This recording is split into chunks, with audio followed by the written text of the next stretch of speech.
नमस्कार दोस्तों, स्वागत है आपका बालाजी हिंदी क्लास में। तो इस क्लास में हम लोग सीडीपी का प्रैक्टिस सेट हल करेंगे, जो कि विभिन्न टेट में आने वाले क्वेश्चनों के लिए इम्पोर्टेंट होगा। ये आपका सेट जो है राजस्थान टेट, जे टेट, झारखंड टेट या फिर आप कह सकते हैं हरियाणा टेट और बीपीएससी 4 के लिए और यूपी टेट के लिए बहुत ही इम्पोर्टेंट है। और इसके अलावा जितने भी टेट आपके राज्यों में होते हैं उनके लिए बहुत ही इम्पोर्टेंट है। और ये क्वेश्चंस जिस तरह से टेट राजस्थान टेट में एग्जाम्स में क्वेश्चन पूछे जाते हैं उसी प्रकार से लिए गए हैं। तो चलिए प्रारंभ करते हैं अपने इस सेट को। तो पहला क्वेश्चन है, बाह्य आभास के आधार पर व्यक्तित्व का वर्णन कहा जाता है। तो बाह्य आभास के आधार पर जो व्यक्तित्व का वर्णन किया जाता है तो वो क्या हो सकता है? ये क्या हो सकता है दोस्तों? तो ये आपका होता है सतही दृष्टिकोण।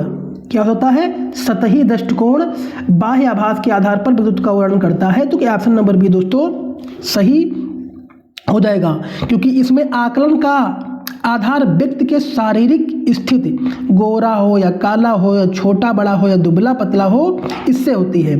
जबकि व्यक्ति के व्यक्तित्व के संपूर्ण आयामों के वर्णन के लिए गहन मानकीय एवं प्रेक्षणात्मक दृष्टिकोण की आवश्यकता दोस्तों होती है, जो कि ऑप्शन नंबर बी दोस्तों सही हो जाएगा। अगला है, व्यक्तिगत भेद पाए जाते हैं किसमें? बुद्धि स्तर में या अभिवृद्धि में या गतिवाही योग्यता में, ये सभी में। तो व्यक्तिगत भेद जो पाए जाते हैं दोस्तों ये सब में बुद्धि स्तर भी पाए जाते हैं और अभिवृत्ति में भी पाए जाते हैं और गतिवाही योग्यता में भी पाए जाते हैं। तो ऑप्शन नंबर आपका दोस्तों डी दोस्तों इसका सही हो जाएगा। चलिए अगला है, चिंतन प्रारंभ होने के लिए क्या आवश्यक होता है? जो चिंतन प्रारंभ होता है, जैसा कि आप लोग जानते हैं कि चिंतन में स्पष्ट रूप से कोई ना कोई समस्या होती ही है। किसी समस्या के उत्पन्न होने पर ही चिंतन की प्रक्रिया प्रारंभ होती है। जब कोई समस्या हमारे आगे आएगी तभी हमको चिंतन होगा। अतः चिंतन की प्रक्रिया में स्पष्ट रूप से एक निश्चित समस्या होती है। तो इसका उत्तर दोस्तों क्या हो जाता है? समस्या।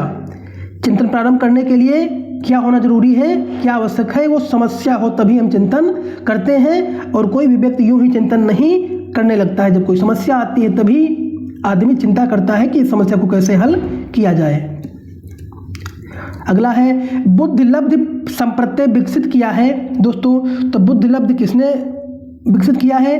तो ये आपका हो जाएगा टर्मन ने बुद्धिलब्धि का संप्रत्यय विकसित किया है। तो क्या ऑप्शन नंबर सी दोस्तों हो जाएगा। टर्मन ने और कुछ बताया है कि बुद्धिलब्धि यह बताती है कि शिशु की मानसिक योग्यता का किस गति से विकास हो रहा है। अर्थात बुद्धिमापन के लिए बुद्धि लब्धि का उपयोग सर्वप्रथम मनोवैज्ञानिक टर्मन ने किया था। इसे निम्नलिखित सूत्र से स्पष्ट किया था। कौन सा सूत्र है?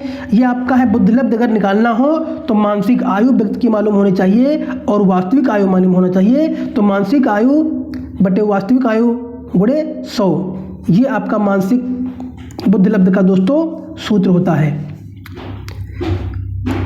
तो इसका उत्तर दोस्तों आपका जैसा कि बताया है टर्मन हो जाएगा, जो संप्रत्यय बुद्धि का दिया था। अगला है, प्रगतिशील परिवारों में बच्चों के अपेक्षाकृत कौन सा प्रेरक अधिक प्रबल होता है? प्रगतिशील परिवारों में, तो प्रगतिशील परिवारों में जो आपका होता है दोस्तों ये हो जाएगा उपलब्धि। क्या होता है दोस्तों? उपलब्धि होता है। तो कि ऑप्शन नंबर सी दोस्तों सही हो जाएगा। निम्न में से कौन सा पिछड़ेपन का कारण नहीं है? सामान्य बुद्धि का अभाव, शारीरिक दोष या विशिष्ट पिछड़ापन या स्वस्थ वातावरण। तो इसमें से कौन सा नहीं है दोस्तों? तो ये कहता है पिछड़ेपन का कारण नहीं है। तो क्या पिछड़ेपन का कारण सामान्य बुद्धि का अभाव हो सकता है? हाँ, ये भी आपका हो सकता है। शारीरिक दोष अगर है तब भी आप पिछड़ जाएंगे और विशिष्ट पिछड़ापन है तब भी आप पिछड़ जाएंगे। लेकिन स्वस्थ वातावरण है तो क्या आप पिछड़ जाएंगे? स्वस्थ वातावरण में कोई पिछड़ता नहीं है। तो ऑप्शन नंबर डी यही दोस्तों सही हो जाएगा। अगला है, व्यक्तित्व का पहला प्रकारात्मक वर्गीकरण प्रस्तुत किया था। तो किसने प्रस्तुत किया था? व्यक्तित्व का पहला जो प्रकारात्मक वर्णन है ये हिप्पोक्रेटस ने प्रस्तुत किया था। हिप्पोक्रेटस ने प्रस्तुत किया था, जो कि ऑप्शन नंबर सी में है। क्योंकि व्यक्तित्व का पहला प्रकारात्मक वर्गीकरण हिप्पोक्रेटस ने जो प्रस्तुत किया था उसमें मनुष्य में 4 रसों की उत्पत्ति मानी थी। वो कौन से हैं? वो आपका रक्त है, कृष्ण पित्त है, पीत पित्त है और कफ है। इन आधार पर जो है हिप्पोक्रेटस ने व्यक्तित्व का वर्णन किया था, जो कि ऑप्शन नंबर सी दोस्तों इसका सही हो जाएगा। सामान्य था विशिष्ट कारण सिद्धांत का प्रतिपादन किया था। तो बहुत ही आसान क्वेश्चन है, सभी लोग जानते हैं। सामान्य और विशिष्ट प्रकार का सिद्धांत जो है स्पीयरमैन ने प्रस्तुत किया था। किसने? स्पीयरमैन ने दोस्तों प्रस्तुत किया था। जैसा कि आप लोग जानते हैं, इन्होंने जो है वर्ष 1927 में स्पीयरमैन ने बुद्धि का द्विकारक सिद्धांत प्रस्तावित किया था। यह सिद्धांत कारक विश्लेषण की सांख्यिकी विधि पर आधारित था। उन्होंने प्रदर्शित किया था कि बुद्धि के अंतर्गत एक सामान्य कारक, कौन सा? जी कारक तथा कुछ विशिष्ट कारक जिसको यश कारक बोलते हैं, यश कारक होते हैं। यश कारक के अंतर्गत वह सभी मानसिक संक्रियाएं होती हैं जो प्राथमिक हैं और जिसका प्रभाव सभी प्रकार के कार्यों के निष्पादन पर पड़ता है।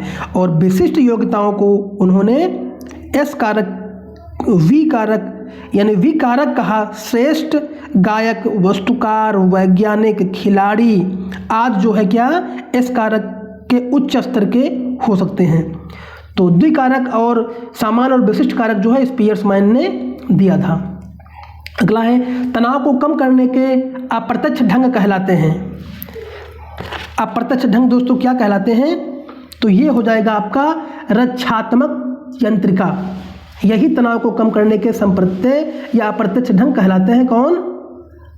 रक्षात्मक यांत्रिकता। तो ऑप्शन नंबर दोस्तों बी इसका दोस्तों सही हो जाएगा। निम्न में से मस्तिष्क की संरचना था कृत्यों के भेद का परिणाम होता है। तो दोस्तों क्या होता है?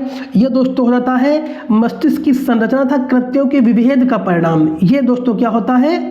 डिसलेक्सिया होती है। क्या होती है? डिसलेक्सिया होती है। जैसा कि आप जानते हैं डिसलेक्सिया जो पठन बोध अक्षमता से संबंधित है, पढ़ने से संबंधित है। यह विशिष्ट भाषा आधारित एक ऐसा विकार है जो शब्दों के गुणवाचन करने यानी डिकोडिंग में कठिनाइयों के कारण होती है या आमतौर पर अपर्याप्त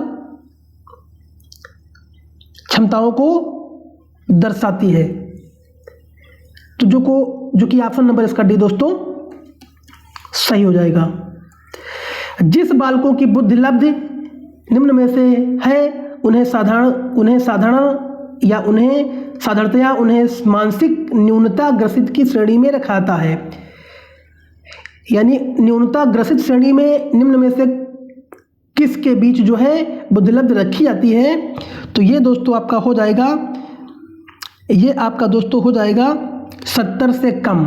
70 से कम बुद्धि लब्धि जिसकी है वो न्यूनता ग्रसित की श्रेणी में रखता है। तो ऑप्शन नंबर ए दोस्तों सही हो जाता है। जैसे कि आप जानते हैं बुद्धि लब्धि के बारे में कुछ देख लेते हैं कि 140 से अधिक अगर बुद्धि होती है तो उसे अत्यंत वरीय यानी गिफ्टेड बोलते हैं। ये गॉड गिफ्टेड या भगवान गिफ्टेड बालक है। अगला अगर 130 से 139 के बीच होती है तो ये अति श्रेष्ठ श्रेणी में रखा जाता है, अति श्रेष्ठ श्रेणी में रखा जाता है। और अगर 120 से 129 के बीच होती है तो श्रेष्ठ श्रेणी होती है। और 110 से 119 के बीच में अगर होता है तो उच्च औसत होती है।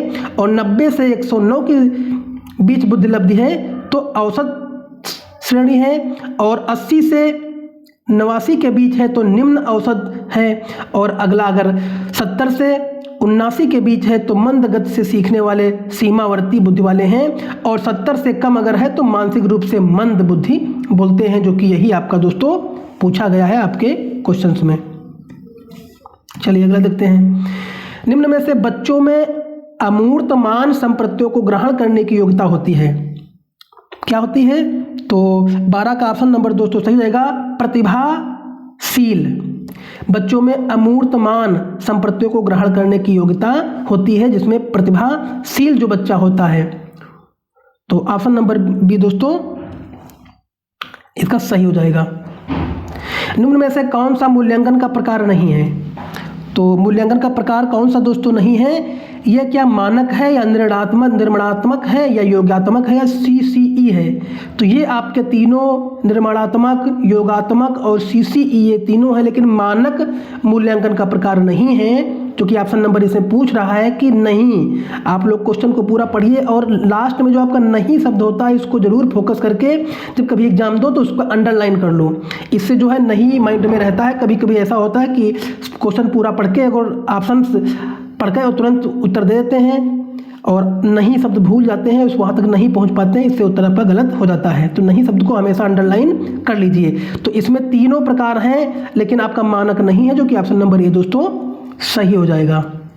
चलिए अगला है, निम्न में से कौन सी सामाजिक रूप से वंचित की समस्या नहीं है? तो सामाजिक रूप से जो वंचित की समस्या नहीं है, ये दोस्तों क्या हो जाएगा? ये हो जाएगा क्या सीखने के लिए प्रेरणा का अभाव ये समस्या नहीं है, या फिर सृजनशीलता को पोषित होने के अवसर नहीं मिलना, या रहने के लिए स्वस्थ परिवेश, या विद्यालय में पक्षपातपूर्ण वातावरण का सामना करना। तो देखिए पक्षपातपूर्ण का सामना करना, इससे जो है सामाजिक रूप से वंचित की समस्या हो सकती है, लेकिन रहने के लिए स्वस्थ परिवेश अगर नहीं मिलता है तब भी ये समस्या हो सकती है। और अगर सृजनशील को पोषित होने के अवसर नहीं मिलते हैं, अगर उनको बालकों को पोषित होने के अवसर नहीं मिलते हैं, तब भी ये समस्या सामाजिक रूप से वंचित हो सकती है। लेकिन सीखने के लिए प्रेरणा का अभाव, अगर सीखने के लिए प्रेरणा का अभाव है तो ये समस्या नहीं है, जो कि ऑप्शन नंबर दोस्तों ए दोस्तों सही हो जाएगा इसका। अगला है, शिक्षण प्रक्रिया में विद्यार्थी क्या होता है? आश्रित चर होता है या स्वतंत्र चर होता है या मध्यस्थ चर होता है? बताइए क्या होता है? तो इसका ऑप्शन नंबर दोस्तों सही हो जाएगा। ये क्या होता है दोस्तों? ये आश्रित चर होता है। कौन? शिक्षण प्रक्रिया में विद्यार्थी क्या होता है दोस्तों?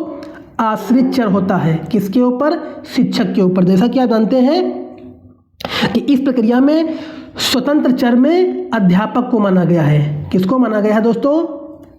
अध्यापक को माना गया है प्यारे दोस्तों, स्वतंत्र चर में। और दूसरा जो आपका चर होता है वो आश्रित चर हो दोस्तों, ये विद्यार्थी को माना गया है। आश्रित चर में जो विद्यार्थी को माना गया है। और अगर देखा है मध्यस्थ चर में दोस्तों, ये इसमें जो है शिक्षण अधिगम परिस्थितियां और पाठ्य पुस्तक और शिक्षण साधन तथा मूल्यांकन, इसमें विभिन्न माने गए हैं, जो कि पाठ्य पुस्तक को भी मध्यस्थ माना गया है और शिक्षण की अधिगम शैली कैसी, परिस्थिति कैसी है, उसको भी जो है मध्यस्थ चर माना गया है। और शिक्षण के साधन भी, ये भी तीसरे चर में माना गया है। तो जो आपका अध्यापक होता है यह स्वतंत्र चर होता है, विद्यार्थी आश्रित चर होता है, और मध्यस्थ में आपका पाठ्यक्रम रख सकते हैं, जो कि होता है दोस्तों। तो इसका ऑप्शन नंबर ये पूछा गया है कि शिक्षार्थी क्या, विद्यार्थी क्या होता है? तो विद्यार्थी आपका होता है आश्रित चर होता है, जो कि ऑप्शन नंबर ए दोस्तों सही हो जाएगा। RTE एक्ट 2009 के अनुसार शिक्षक हेतु प्रति सप्ताह कार्य घंटे हैं। RTE एक्ट 2009 के अनुसार तो कितने हैं दोस्तों? तो ये आप RTE एक्ट के अनुसार जो है सप्ताह में कितने शिक्षक हेतु प्रति सप्ताह कार्य माना है? ये 45 घंटे माना है। कितना माना है? 45 घंटे माना है, जो कि आप जानते हैं ये 1 अप्रैल 2010 से देश में प्रभावी हुआ था। 2009 RTE एक्ट। और इसकी परिकल्पना किस वर्ष के बच्चों के लिए? 6 से 14 वर्ष के बच्चों के लिए की गई थी, और प्रत्येक बच्चों को अनिवार्य प्राथमिक शिक्षा मुहैया कराने के लिए की गई थी। और RTE एक्ट 2009 के अनुसार शिक्षक हेतु प्रति सप्ताह में जो है 45 घंटे की व्यवस्था की गई थी, जो कि ऑप्शन नंबर जो है सी दोस्तों सही हो जाएगा। NCEF 2005 बल देता है, किस पर बल देता है? करके सीखने पर, रटने पर, या समस्या हल करने पर, या ये सभी पे? तो आपका ये जो देता है NCEF नेशनल करिकुलम जो है फ्रेम, ये जो है आपका किस पे बल देता है? ये दोस्तों आपका बल देता है किस पे? NCEF ये जो है आपका करके सीखने पर बल देता है, करके सीखने पर बल देता है, जो कि ऑप्शन नंबर ए दोस्तों सही हो जाएगा। तो दोस्तों इस सेट में हम इतने क्वेश्चनों को रखेंगे। अगर वीडियो अच्छा लगा हो तो लाइक करिए, कमेंट करिए, चैनल को सब्सक्राइब कर लीजिए। और ये विभिन्न एग्जामों के लिए इंपॉर्टेंट है। जैसा कि आप जानते हैं झारखंड टेट भी होने वाला है और हरियाणा टेट भी होने वाला है, और राजस्थान के पेपर तो फिल ही हो रहे हैं। बाकी यूपी टेट जो अगर आएगा, अभी तो नहीं आया है लेकिन आने की संभावना है। और अगला आपका बीपीएससी 4 टीआरई 4 जो वैकेंसीज आने वाली हैं, अभी लमसम बताया जा रहा है कि 1.5 लाख वैकेंसीज लमसम आएंगी, 1 लाख के ऊपर ही आएंगी। तो उसके लिए जो है टीआरई 4 में, और हमेशा अगर देखा जाए तो 1 से और 8 तक जो है हमेशा बीपीएससी में 50 से अधिक ही वैकेंसीज आई हैं। तो अब की बार संभावना की जा रही है 70-80 हज़ार सिर्फ जो है आपके 1 से 8 तक जो है वैकेंसीज बीपीएससी टीआरई 4 देगा। तो इन सब के लिए बहुत ही इंपॉर्टेंट है। अगर आप लोग वीडियो अच्छा लगा हो तो लाइक करिए, कमेंट करिए और सारे ग्रुपों में शेयर कर दिए। इसी प्रकार से हम प्रैक्टिस सेट लाते रहेंगे और आपके जो है